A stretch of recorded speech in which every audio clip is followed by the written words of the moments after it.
우리 복이 있는 인생이라는 제목으로 하나님 말씀 증거하겠습니다.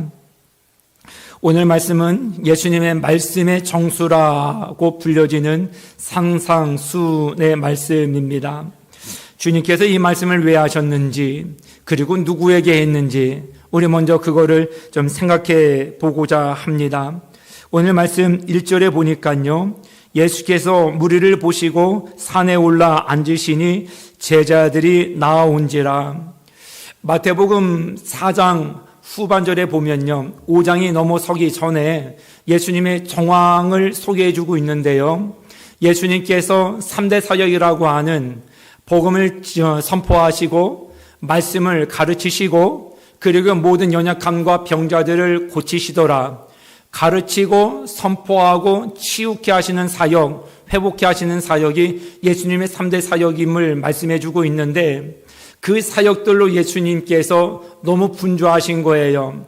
분주의 끝에 많은 무리와 군중이 예수님을 따르더라. 이것이 바로 앞장에 예수님의 정황을 말씀해 주심입니다.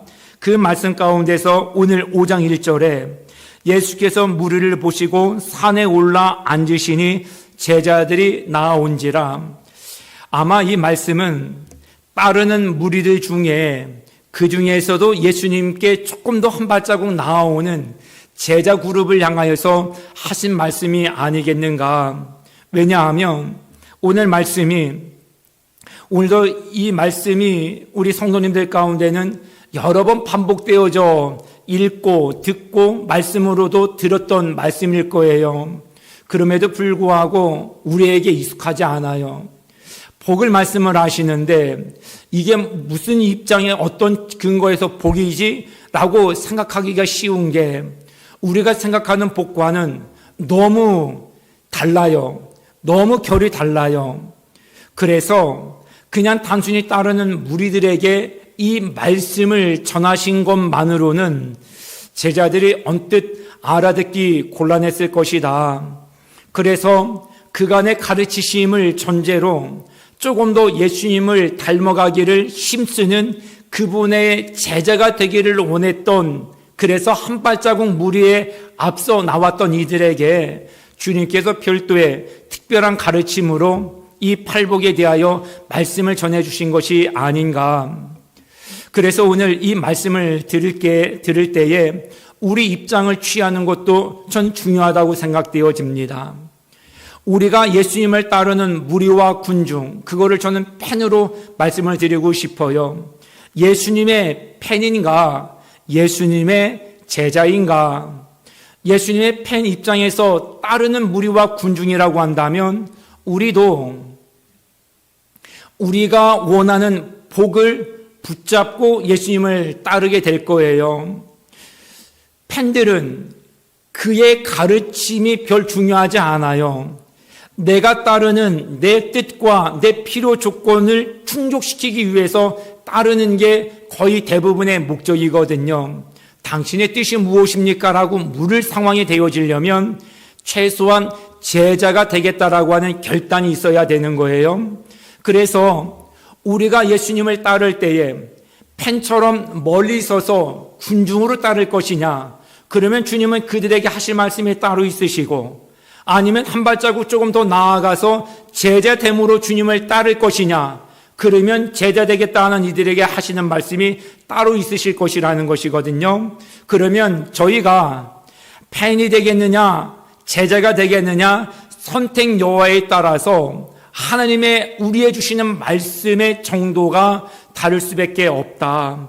그러니까 오늘 이 말씀은 우리가 지금 이 순간에라도, 제가 무리나 군중 입장에서나 팬 입장에서 말씀을 듣지 않고 조금 더 적극적으로 주님을 닮아가겠다, 주님의 뜻을 묻고 배워나가겠다 하는 제자 입장에서 말씀을 들으면 조금 더 수월하게 이해가 되지 않을까 싶습니다. 주님께서 이런 말씀을 하실 때에 우리에게 요구하시는 것은, 너희들이 이제 그만 아마추어처럼 살고 이젠 프로 그리스도인답게 살았으면 좋겠다. 아마 우리의 인생을 업그레이드 시켜주시기 위한 바람을 가지고 하시는 말씀이 아니실까. 왜요? 그 수준이 올라가지 아니하면, 그래서 여전히 우리는 우리가 원하는 복이라고 하는 결을 가지고 예수님께 나가게 되어지면 주님이 말씀하시는 복이 너무 우리의 삶의 방식과는 결이 있으니까 복으로 여겨지지 않을 수 있으니까, 그래서 주님께서 말씀하시는 것을 알아듣고 참 복을 받기 위해서 우리가 군중에서 아마추어적인 삶에서 제자의 삶, 조금 프로 그리스도인다운 삶을 선택하고 하나님 말씀을 듣기 위해서 나가야 되지 않겠는가. 사랑하는 성도 여러분, 저와 여러분들이 이런 선택하에 오늘 말씀을 정말로 주님이 우리에게 주시는 복된 말씀으로 받을 수 있기를 바랍니다. 김학준 목사님이 쓴 믿음 불패라는 책에 이런 글이 있습니다. 평범이란 말의 뜻은 높은 산에 올라가다가 산 중턱에 머물러 서서 이만하면 됐다고 스스로 만족하며 산 정상에 대한 도전을 포기하는 것을 의미한다. 우리 안에 하나님이 주신 탁월함이 잠재되어 있는데도 우리는 이만한 수준이면 되지 않았느냐고 하면서 평범한 삶을 택하고 자신을 합리화시키지는 않는가. 이제는 사명의 생명을 걸어야 한다. 자기 일에 미쳐야 한다. 사명에 미친 사람은 결과에 연연하지 않는다. 철저한 프로 정신으로 죽도록 충성한 데미안 신부는 나병 환자가 모여 사는 몰로카이 섬에 들어갔다. 섬에 들어간 그는 나병 환자들에게 접근하기 어려워 복음이 잘 전해지지 않는다는 것을 알았다. 그래서 하나님께 나병에 걸리게 해달라고 간절히 기도한다. 그리고 나병 환자가 되어 효과적으로 복음을 전했다. 사명에 미치지 않으면 도저히 상상할 수 없는 일이다. 우리도 데미안 같은 프로 정신을 갖게 해달라고 기도해야 한다. 평범한 삶을 택하지 않도록 기도해야 한다. 우리에게도 요구되어지는 말씀이죠. 우리가 만약에 이 데미안 신부와 같은 삶이 복된 삶이라는 것에 눈을 뜨고 있다고 한다면 우리는 오늘 주님께서 주시는 말씀이 왜 복이 되는지를 아는 자가 될 거예요. 만약에 왜 그렇게 어리석게 살아? 왜 다른 사람을 위해서 그 사람 살려보겠다고 문둥병자가 된다는 게 말이나 돼? 그거는 절대 복일 수 없어. 만약에 그 선에 머물러고 있다고 한다면 우리도 또 다른 선택을 요구받는 자라는 거예요. 그 선택을 취하지 아니하는 한 오늘 말씀은 절대로 우리 관념상 복이 되어질 수는 없기 때문에 그렇습니다. 식당에 가면 짓궂은 아저씨들이 농담 반 장난기 섞여서 이런 얘기를 하시는 것을 종종 들어요. 맛있으면서 살 안 찌는 걸로 주세요. 그런 음식이 있을까요? 우리 날씬한 몸매를 늘 소원하시는 분들은 어디 가면 이렇게 아마 요구하지 않으실까요? 맛 있으면서 살 안 찌는 메뉴 없다는 것이죠. 둘 중에 하나를 선택해야 되는 것입니다. 맛 좋은 거 택하면 살 찔 수밖에 없다라는 것을 인정해야 되고요. 나는 좀 날씬한 몸매를 원한다. 그것을 선택하려면 맛 없는 것을 또한 택할 수밖에 없어야 되는 것이죠. 양자택일이에요. 우리의 삶이 대부분 그래요. 다중의 모든 것들을 간헐적으로 선택하는 것 같지만 대개 저와 우리 성도님들은 지금까지의 삶도 앞으로의 삶도 하나의 선택을 위해서 많은 것들을 포기하는 선택을 겸하여 할 수밖에 없는 것이죠. 양자택일은 불가능하다라는 것이에요.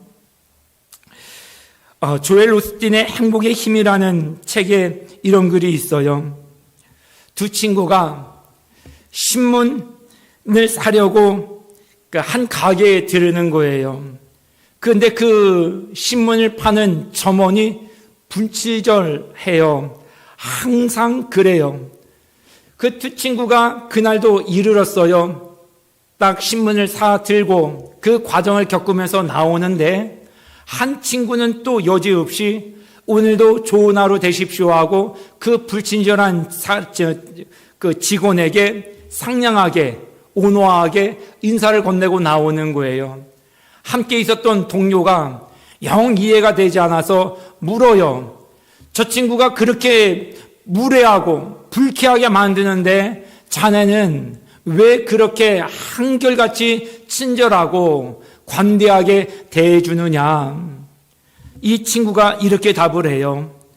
다른 사람이 내 하루를 망치게 내버려두지 않기로 했거든. 그가 그렇게 무례하겠다 하는 것은 그의 선택의 몫이에요. 그의 말 때문에 내가 불행하든지 아니면 나는 오늘 행복하고 말 거야 하고 내 선택지를 고수하든지 어느 선택지를 결정하는 것은 그 역시 내 결정의 문제라는 거예요. 사랑하는 성도 여러분, 우리는 상황도 얘기하고 남 탓하기도 하기도 합니다만 그거는 아마추어적인 선택의 결과라는 것이죠. 그가 선택한 거에 내가 영향을 받을 이유는 없다는 거예요. 내가 그의 영향을 받아 불행하든지 하루 종일 그거를 마음에 염두에 두고 스트레스를 받고 살 것을 선택을 하든지 그것을 내려놓고 나 오늘 하나님 안에서 행복하게 살 거야 한 내 결심을 선택하여 그렇게 살 것인지는 우리의 선택 여에 달려있다라는 것이에요. 선택은 저와 여러분들의 몫이에요. 그리고 우리가 무엇을 선택하든지 지금까지 저와 여러분들이 그동안의 여러 가지 선택의 결과물로 오늘을 살아가고 있다는 것을 감안한다고 한다면 오늘 저와 여러분들이 무엇을 선택하든지 앞으로 또한 어떻게 선택지를 취해 나가든지 그에 따른 결과로서의 삶을 우리는 또 맞이할 수밖에 없다는 것. 그거를 염두에 놓고 볼 때 우리가 지금처럼 선택지를 고르고 와도 괜찮은지 우리가 좀 성찰해 볼 필요가 있지 않을까요? 허태균 씨가 쓴 가끔은 제정신이라는 이야기에 이런 글이 있어요. 사람들은 항상 더 좋은 것, 더 완벽한 것, 가능하면 단점이 적은 것을 찾는다. 그것도 같은 가격에, 심지어 더 싼 가격에. 하지만 세상에 그런 것은 없다. 우리가 현실에서 마주하는 선택은 외모는 멋지고 성격은 착하지만 능력이 조금 떨어지고 돈이 없는 상대 A와 외모는 너무 형편없고 성격도 지랄 같지만 능력이 뛰어나고 돈이 많은 상대 B 중에서 무엇을 얻는 대신 무엇을 포기할 것인가를 결정하게끔 강요를 받는 것이다. 이어서 차를 비교를 하면서 이렇게 소개합니다. 현대 소나타와 르노 삼성의 SM5 사이에서 무엇을 살까 고민해보자. 소나타를 고른다면 혁신성, 뛰어난 연비, 강한 엔진을 얻는 대신 부족한 브레이크 성능, 너무 튀는 앞모습, 너무 흔한 국민차를 동시에 얻는 것이다. 반면 SM5를 고른다면 무난한 디자인, 중후한 승차감, 안정된 내구성을 얻는 대신에 동시에 지루한 중년의 느낌, 떨어지는 엔진 성능, 떨어지는 연비를 얻는다. 선택한 것에 장점을 취하면 단점이 따라오고 동시에 포기한 것에 장점을 잃으면 포기하는 것에 단점도 없앨 수 있다. 만일 이런 모든 장점을 갖추었는데 단점은 거의 없는 차를 원한다면 잘 들으시고 참고하십시오. 롤스로이스 팬텀을 사면 된다. 약 8억 정도 한다. 세상에 공짜는 없어요. 내가 무엇을 선택하든지 그 선택지 외의 모든 것들은 포기해야 된다는 거예요. 이것도 좋고 이것도 좋은 것은 없어요. 저는 편의점에 갈 때 대개 동선이 딱 정해져 있어요. 제가 먹고 싶은 음료수 그 문 앞에 절대 두리번 하는 거 없어요. 망설이지 않고 그 자리에 딱 가서 딱 제 눈앞에 있거든요. 문 열고 그거 딱 취해서 나와요. 어떤 고민도 없어요. 신상품 아무리 많이 진열해도 저 거기에 눈 한번 주지 않아요. 새로운 작품 나왔다 하더라도 저는 제 익숙한 것을 먹는데 저는 습관이 되어져 있어요. 골치 아파. 이 맛이 있을까 맛이 없을까? 돈 주고 샀는데 호기심에 사봤는데 맛이 없으면 후회가 될 거야. 이런 거 저는 하고 싶지 않다는 거예요. 그래서 잘 고르면 새로운 맛을 얻을 수 있겠지만 그냥 나는 익숙하고 편한 음료를 취하겠다. 그래서 저는 모든 새로운 음료들에 대한 기회를 포기하는 것이죠. 모든 그 편의점에 가면 거의 음료수가 거의 100가지는 되는 것 같아요. 그 중에 제가 고르는 것은 2-3가지에 불과해요. 나머지는 다 포기하는 것이죠. 우리가 주님 앞에 나아갈 때 하나님, 저는 이 복도 원하고 이 복도 원해요. 그러기는 쉽지 않아요. 내 필요를 가지고 하나님께 나가는 것과 주님께서 우리에게 주길 원하시는 것을 준비해서 우리에게 다가오시는 것과 이게 결이 맞지 않으면 주님께서 주시려고 하는 것을 값싸게 여겨서 우리는 주님의 값진 것을 받지 못하여 복된 인생이 되지 못하고 우리가 복이라고 생각하는 것을 가지고 나가게 되어지면 실상은 그게 복이 아니니까 줄 수 없어. 그러면 주님께서 못 주시니까 또 우리는 복을 못 누리게 되어지는 아이러니한 삶을 살아갈 수밖에 없는 것이죠. 이게 동시에 가능해지는 것도 있어요. 내가 원하는 복도 하나님께서 복이라고 인정해 주시고 예수님께서 말씀하시는 주기를 원하시는 복도 우리에게 복이 되도록 하는 이 두 복이 다 공존하려면 우선순위의 문제를 선택하셔야 돼요. 주님께서 우리에게 말씀하셨지요. 먼저 그의 나라와 의를 구하라. 그리하면 이 모든 것을 그 2개 다를 너희에게 주실 것이다 약속을 해주셨어요. 둘 중에 하나 자선책을 선택을 하든지 아니면 둘 다의 욕심을 내려놓지 어렵다면 우선순위의 문제에 대해서 먼저 취해야 될 거에 대한 선택지를 분명히 해야 될 것이 우리에게 주어지는 말씀입니다. 그래서 우리에게 필요한 것은 지혜예요. 하나님, 참 복의 목마름이 있어요. 나 정말 복받는 인생이 되기를 원합니다. 저도 그렇고 우리 성도님들도 그렇고 정말로 하나님 주시는 복으로 넘치는 인생을 살으셨으면 좋겠어요.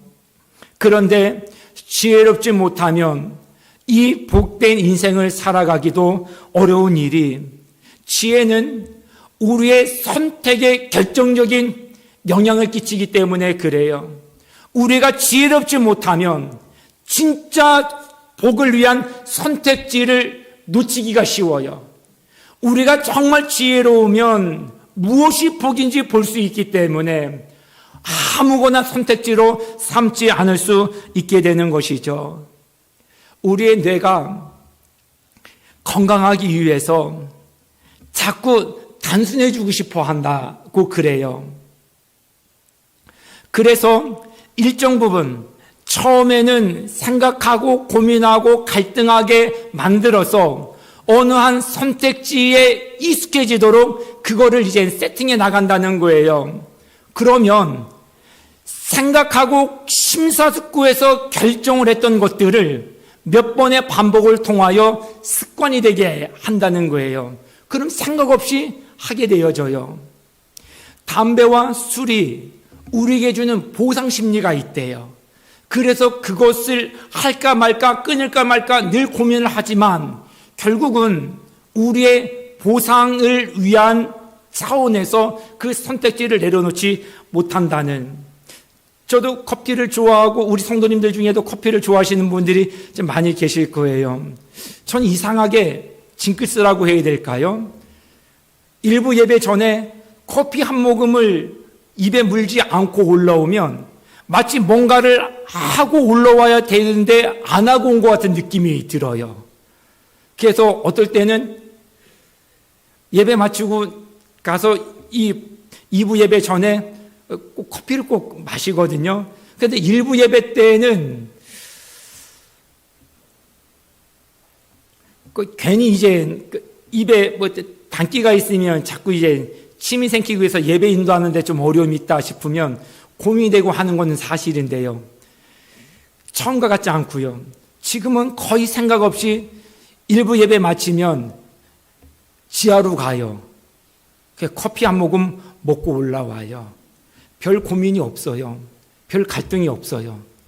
뇌가 쉬고 싶고 건강하기 위해서 우리를 그렇게 습관화시킨다는 거예요. 그래서 우리의 모든 일상은 거의 습관화되어져 있어요. 눈 뜨면 하게 되어 있어요. 그냥 별 생각 없이 고민 없이 가게 되어 있어요. 했던 대로 하게 되어져 있어요. 그렇게 뇌가 명령을 주고 있기 때문에 그래요.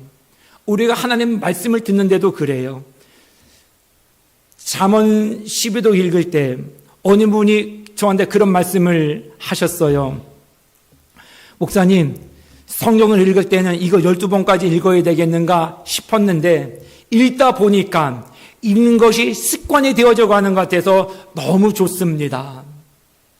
고민과 갈등과 많은 것이 있었지만 반복되어지는 걸 통하여 그게 일상이 되어지니까 말씀을 가까이 하면 우리 생각에 단순화를 주는 효과가 있어요. 머리가 단순해지면 마음이 평안해요. 하나님께서 주시는 것으로 인하여서 누릴 수 있는 평안함, 그게 복이라는 거예요. 말씀은 우리를 그렇게 인도해 나가는 것인 줄 믿으실 수 있기를 바랍니다. 말씀을 가까이 함으로 그런 복을 받도록 하나님께서 진짜 복된 인생이 되도록 우리를 이끌어 가신다는 것입니다. 무엇을 먹을까, 무엇을 마실까, 무엇을 입을까 염려하지 말라. 단순하게 사시는 게 좋아요. 그런 구도로 뇌가 건강하도록 위해서 세팅해 나가면 우리가 하나님의 복을 추구해 나갈 때도 그렇게 우리의 삶이 질이 날 수 있도록 시도하고 도전하고 나갔으면 좋겠습니다. 사랑하는 성도 여러분, 저와 여러분들은 지혜로운 선택을 하게 하는 그 보상의 동기가 무엇입니까? 무엇을 보상을 받기 위해서 어떤 선택들을 해 오셨습니까?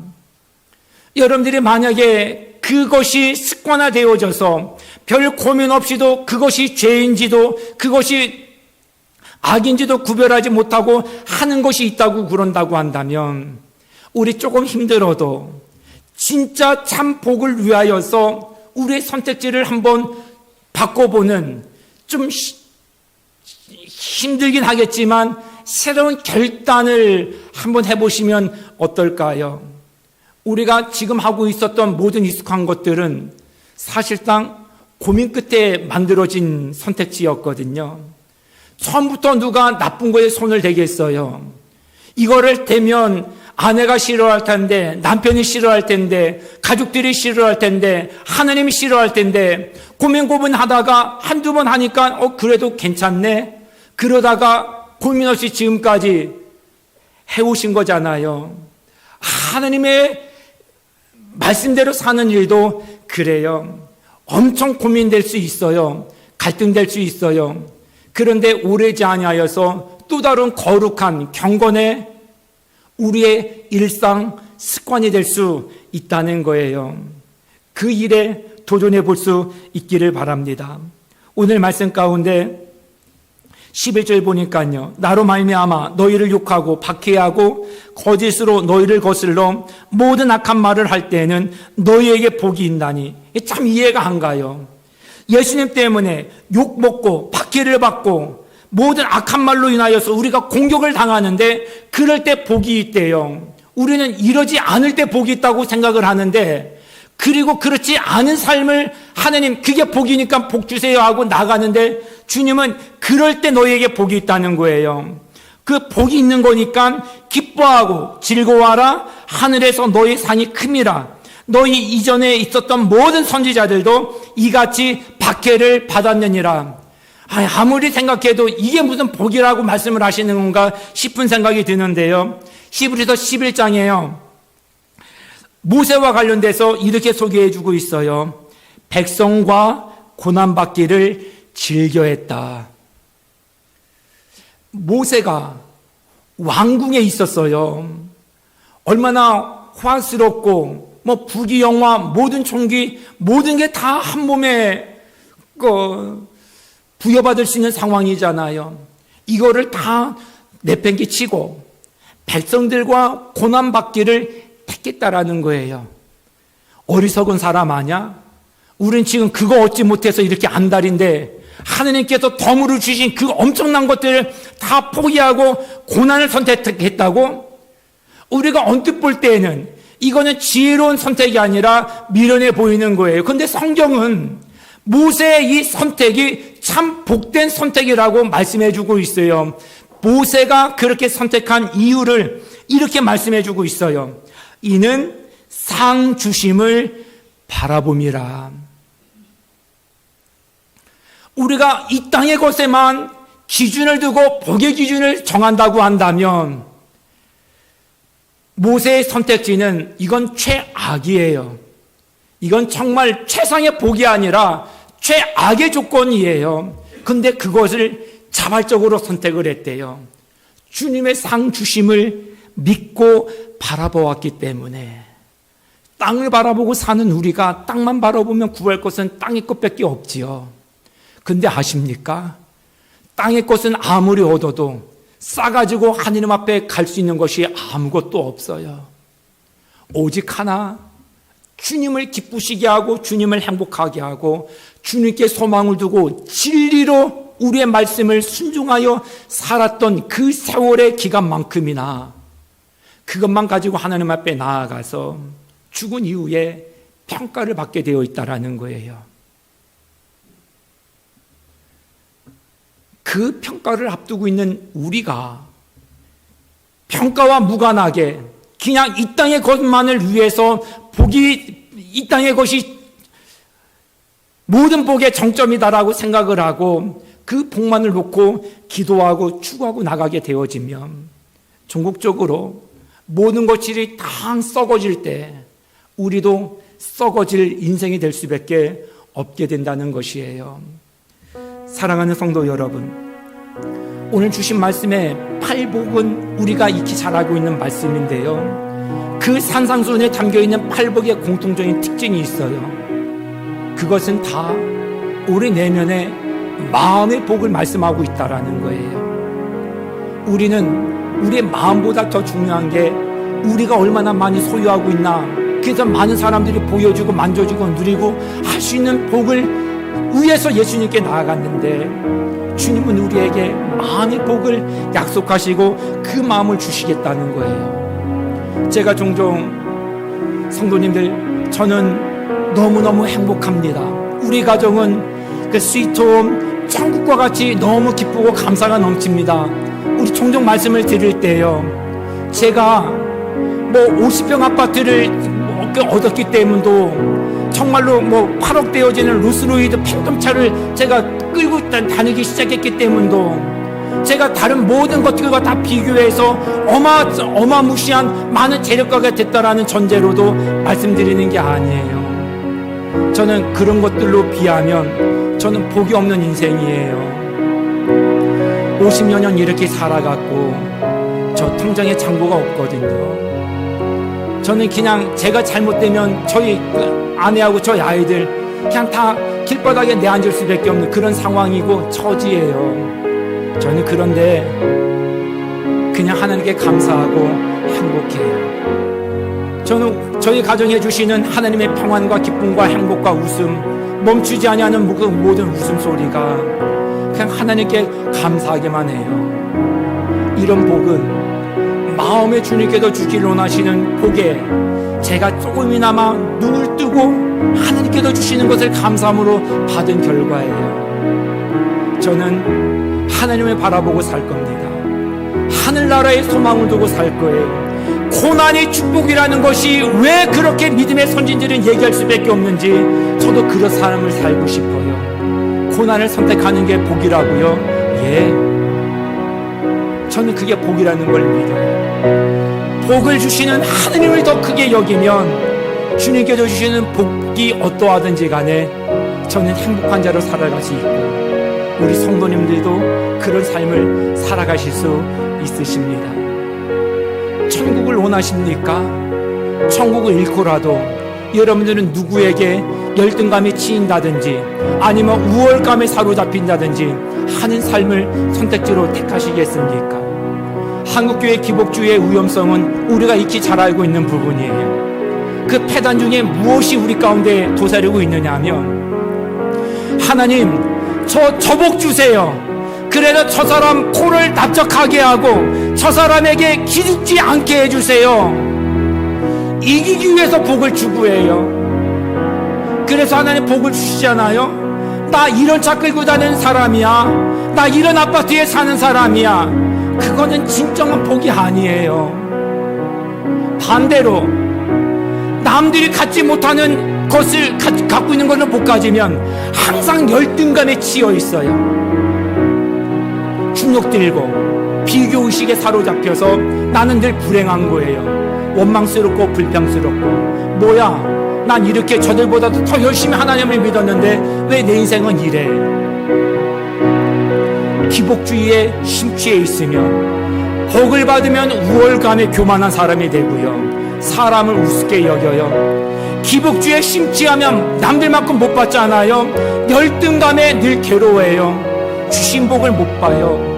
늘 하느님 앞에 원망하고 불평스럽고 비교의식을 가지고 늘 남과 비교하면서 속끓인 인생이 될 수밖에 없어요. 기복주의가 그래서 무서워요. 왜 복만을 바라보십니까? 진짜 복은 복을 주시는 하나님께 마음을 통하는 자만 누릴 수 있는 거예요. 하나님은 여러분들을 복되다고 말씀을 하셔요. 상황이 어떠하든지, 너희 처지가 어떠하든지, 누리고 있는 것이 어떠하든지, 주님은 내가 너에게 생명까지 바쳤으니 난 너가 행복했으면 좋겠어. 그런 주님을 보십시오. 내가 원하는 복 말고 주님 주시길 원하시는 복에 눈을 뜨면 우리도 천국 같은 삶의 기쁨을 누릴 수 있게 되어집니다. 늘 감사하는 자, 늘 웃음이 멈추지 않는 자, 있는 것 속에서도 늘 기뻐하고 감사하고 늘 만족하고, 평생을 부족해서 복받지 못한 자로 불행하게 스스로를 설명해 나가지 않으셨으면 좋겠어요. 사랑하는 성도 여러분, 주님이 주시고자 하시는 복에 한번 도전해보지 않으시겠습니까? 다른 건 불편해도, 부족하여 불편해도 그것을 상쇄할 만큼 엄청난 기쁨과 평안과 행복과 감사를 우리 가운데 쓰나미처럼 부어주실 하나님께 우리의 마음을 좀 바꾸어 선택지로 취해보시면 어떻겠습니까? 전 여러분들의 마음이 먼저 편안해지셨으면 좋겠어요. 평안을 누리고 기쁨을 누리고 소유에 집착하는 자들의 불행을 행복으로 자꾸 마음에 두지 마시고, 하나님 때문에 오늘도 눈을 떠도 감사하고 하루 종일 수고 끝에 하나님 앞에 기뻐하고, 우리의 선택지를 바꾸기만 하더라도 우리가 엄청난 복의 사람이라는 것을 보게 될 줄 믿습니다. 이와 같은 일들로 인하여서 저와 여러분들의 모든 삶 가운데 정말로 강력한 복이 임하게 되어지는, 우리의 흐름과 물꼬를 바꾸게 되어지는 결단의 시간이 될 수 있기를 바랍니다. 하나님은 여러분들을 복되다고 말씀을 하시고 엄청난 복을 주시는데, 내 결과 다르다라고 해서 불행한 자로 살아가는 것은 어울리지 않습니다. 참 믿음의 종들, 그렇다면 참 복된 믿음의 종들도 저는 될 수 있다고 확신합니다. 이 복에 눈을 뜨시고 이 복으로 만족하시고 이 복 때문에 행복에 겨워하는 저와 여러분들의 삶이 되어지실 수 있기를 주님의 이름으로 축복합니다.